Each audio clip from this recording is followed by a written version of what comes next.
देती है माया, माया और ब्रह्म का। क्योंकि जीव जो है, ये जीव आता क्यों है, जाता क्यों है, किस लिए आता है ये जीव? ये जीव को ऐसा क्या है कि यहाँ पर सुख मिल रहा है? तो अपने को ये जीव के साथ में और मन का झगड़ा मिटाना है। इसलिए सतगुरु तुकाराम जी महाराज का ध्यान अंदर उतारना है और उसके बाद में समझ के बाद में अपना भाव बराबर होना चाहिए। भाव काहे में है अपन, कहाँ पर है अपन, इसकी देख रेख रात दिन अपन करना चाहिए। हर इंसान ने, क्या हर लेडीज ने, जेंट्स ने, सबने अपने अपने विचार देखना चाहिए, विचार रखना चाहिए। क्योंकि ज्ञान की चर्चा जहाँ पर होगी वहाँ पर लीव चालू होंगी। ज्ञान की चर्चा होना चाहिए। ज्ञान तो बहुत करते हैं अपन, वाणी जी रात दिन सुन रहे हैं, लेकिन सुन के भीज रहे नहीं। अगर भीजना चाहते हैं केवल में पर्चा चमत्कार नहीं है, केवल में दिखावा नहीं है, और अपने को केवल के बिगड़ ये चीज मिलेगी नहीं। क्योंकि करता करता वजन से जीव गलता नहीं।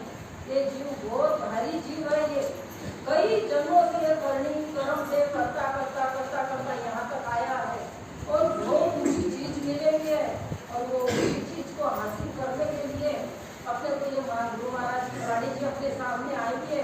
ये गुरु महाराज की वाणी जी के लिए पहला हजरत गाया था हरदास भाव ने कि प्राणी आवे सतगुरु तारण हाथ, प्राणी आवे सतगुरु तारण हाथ। ये सतगुरु कौन है?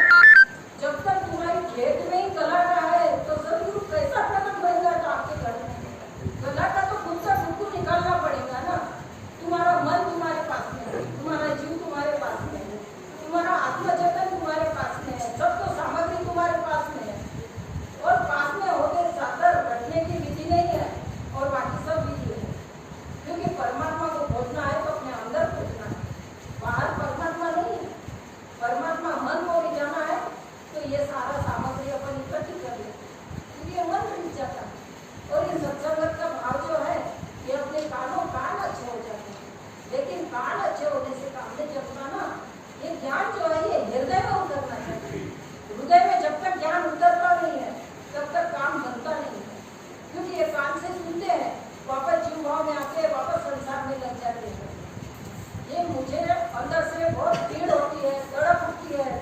ये ज्ञान तो इतना ऊंडा है और अपन इतने सहजता से कैसे ले लेते हैं ये ज्ञान को। ये मेरे अंदर की पीड़ मैं आपके सामने रखी हूँ। मेरे कोई दो शब्द आपको बुरा लगे तो मेरे को वापस लौटा देना, लेकिन मेरे अंदर की पीड़ है ये कि ज्ञान बहुत ऊंडा है। ये ज्ञान को लेने के लिए अपने को सद्गुरु कारण ना, यहाँ पर सब सामग्री सत्ता रूप से आएगी है, लेकिन वो सत्ता को अपन समझेंगे जब तो। क्योंकि ऊपर चढ़ना है तो हल्का बन के चढ़ना है।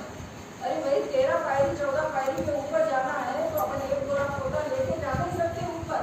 तो यहाँ पर ये मन के जो विकार है ये लेके जा सकेंगे क्या ऊपर? सत्स्वरूप का देश है तो सत्स्वरूप का देश अपने विकारों में आ जाएगा क्या?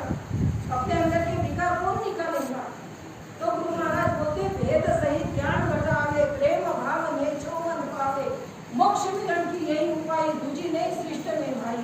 तुम्हारे अंदर भेद है या नहीं है इसकी जोपासना करो, इसके अपने आप में खोजना करो। और मैं तो बोलती हूँ कि देखो वाणी की शुरुआत करने के पहले मैं नारी लोगों को बोलूँगी, सभी बहनों को बोलूँगी कि बहनों आगे आओ। क्यों बहनें आगे नहीं आ सकती? हर काम में बहन आगे है, घर के काम में आगे है, बच्चों को पढ़ाने में आगे है, सब संसार का काम करने में बहन आगे है। भक्ति